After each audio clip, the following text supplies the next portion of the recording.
Assalamu alaikum friends, this is Faisal Mukhtar again from my YouTube channel Learn with Faisal Mukhtar। और आज हम एक और position लेके आए हैं आप लोगों के लिए। वो मेरे बहन भाई जो कि घर में बैठ के काम करना चाह रहे हैं या पाकिस्तान से बैठ के करना चाह रहे हैं या एशिया की किसी भी कंट्री से आप करना चाह रहे हैं, तो ये पोजीशंस आप लोगों के लिए हैं। मैं आप लोगों के लिए ढूंढ ढूंढ के पोजीशंस लेके आता हूँ, तो प्लीज़ आप लोग मेरे चैनल को मस्ट फॉलो करें, बेल आइकॉन को प्रेस करें और मेरी जितनी भी वीडियोस हैं उनको सी करें, वॉच करें। और अगर आपका प्रोफाइल और रोल फिट बैठता है उस पोजीशन के लिए तो मस्ट अप्लाई करें, डोंट वेस्ट द टाइम। सो आज जिस पोजीशन के लिए हम डिस्कस करने जा रहे हैं वो है प्रोजेक्ट कोऑर्डिनेटर, और that is a remote role. और कंपनी जो है इंटीप्रॉस यूनाइटेड मतलब यूएसए बेस्ड कंपनी है, ठीक है। और आज हम इस रोल के बारे में डिस्कस करते हैं। तो क्या कहते हैं देखते हैं जी। About the job, we are seeking a detail oriented and highly organised project coordinator to support the successful planning, execution and evaluation of assigned projects. देखिए, जिस तरह इस रोल से क्लियर पता है हमें कि प्रोजेक्ट कोऑर्डिनेटर क्या होता है, कि प्रोजेक्ट को मैनेज करना, प्रोजेक्ट की एग्जीक्यूशन या उसको कोऑर्डिनेट करना। तो उसमें जो सबसे तीन इंपॉर्टेंट चीज़ें हैं, successful planning, execution and evaluation किसी भी प्रोजेक्ट की, ठीक है, ये आपको आनी होनी चाहिए, ठीक है। और ये रोल जो है, this role works closely with the project manager. Definitely आप एज ए प्रोजेक्ट कोऑर्डिनेटर की पोजीशन पे जा रहे हैं तो definitely you will be reporting to the project manager, ठीक है। या फिर डिफरेंट क्रॉस फंक्शन जो आपकी टीम्स होंगी उनको आपको रिपोर्ट करना होगा। की रिस्पॉन्सिबिलिटीज़ देखते हैं इसकी ठीक है। इस रोल के बारे में फ़र्स्ट ऑफ ऑल ये बताता चलूँ कि उन लोगों को सबसे ज़्यादा बेहतर आइडिया होगा जो लोग प्रोजेक्ट में ऑलरेडी काम कर रहे हैं, प्रोजेक्ट कोऑर्डिनेटर, प्रोजेक्ट असिस्टेंट या प्रोजेक्ट मैनेजर्स।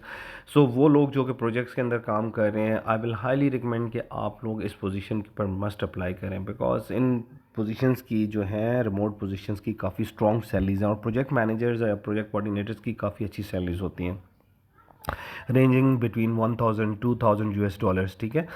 सो इसकी रिस्पॉन्सिबिलिटीज़ देखते हैं। Support project planning execution under project manager, मतलब आपने एक प्रोजेक्ट को प्लान करना है, एग्जीक्यूट करना है, किसकी सुपरविजन में? प्रोजेक्ट मैनेजर की सुपरविजन में, ठीक है।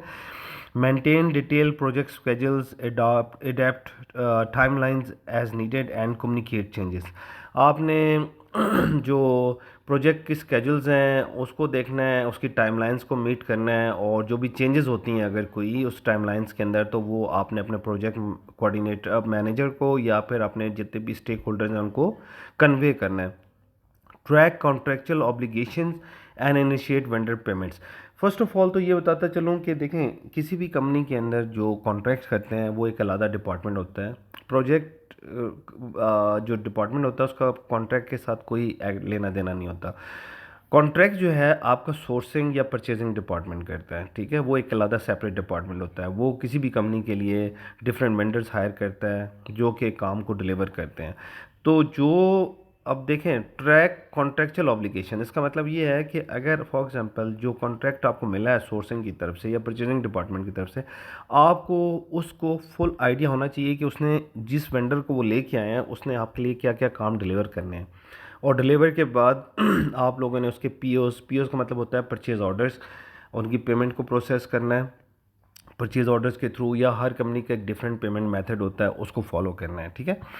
Coordinate vendor on boarding and ensure clarity on agreements and expectations.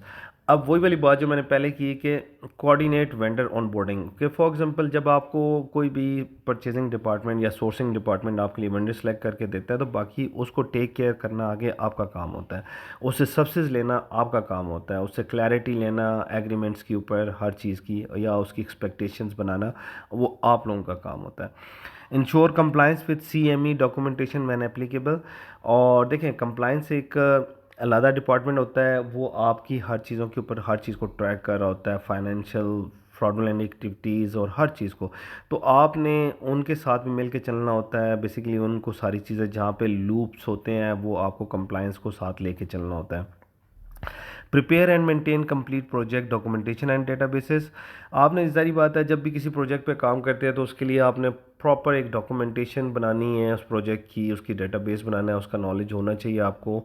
तो मतलब वो लोग जो कि as a project coordinator, project assistant की पोजीशन पे ऑलरेडी काम कर रहे हैं, जिनको इस रोल का पता है, वो मस्ट अप्लाई करें इसके ऊपर। और काफ़ी अच्छी पोजीशन है, रिमोट पोजीशन है और अच्छी सैलरी होगी इसकी। Coordinate with sponsors to fulfil project requirements and provide necessary documentations. ठीक है, अब क्या कह रहे हैं जी, coordinate with sponsors to fulfil project requirements.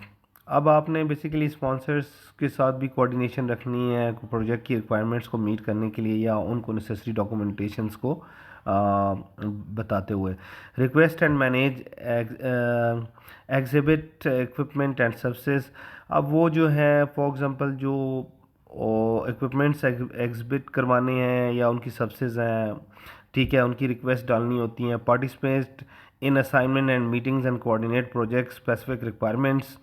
ठीक है, मीटिंग्स या कोई प्रोजेक्ट की स्पेसिफिक रिक्वायरमेंट्स हैं उनसे रिलेटेड एंगेज करना होता है। ठीक है, perform related duties as assign. मतलब देखें, आपने फॉलो करना है अपने प्रोजेक्ट मैनेजर को, जो आपको वो बताएगा, बेसिकली आपने उसी के अकॉर्डिंगली उसको लेके चलना है।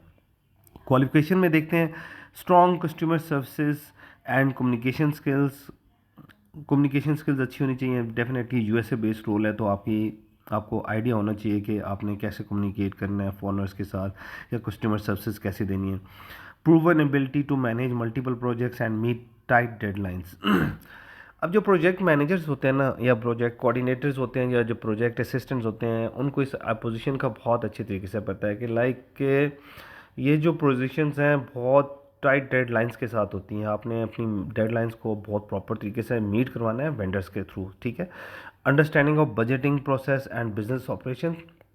आपने इसके अंदर अपनी बजटिंग भी करनी होती है और उसके बाद बिजनेस ऑपरेशंस को भी देखना होता है। ठीक है, ability to work effectively in an international team oriented environment. मतलब आपने किसी अच्छी एक ऑर्गेनाइजेशन में काम किया हो प्रोजेक्ट के ऊपर, वो ये चाह रहे हैं। Strong analytical and problem solving skills. Analytical skills होनी चाहिए, प्रॉब्लम सॉल्विंग स्किल्स होनी चाहिए। ठीक है, proficiency in Microsoft Word, Access, Outlook, experience with project databases and documentation management. देखिए, ये जो माइक्रोसॉफ्ट वर्ड, एक्सेस और आउटलुक, एक्सेल जो है ना, ये तो हर बंदे को आना चाहिए बेसिकली, वेदर आप प्रोजेक्ट कोऑर्डिनेटर की जॉब पे हैं या नहीं है, लेकिन आपको इस चीज़ का आइडिया होना चाहिए। और जिन लोगों का न्यू नहीं है, जो लोग फ्रेश हैं, वो आप यूट्यूब पे जाके इसको सारा एक्सप्लोर कर सकते हैं। और लास्ट पे वो कह रहा है experience with project database and documentation management, कि आपका प्रोजेक्ट डेटाबेस और प्रोजेक्ट एंड डॉक्यूमेंटेशन मैनेजमेंट का एक्सपीरियंस होना चाहिए।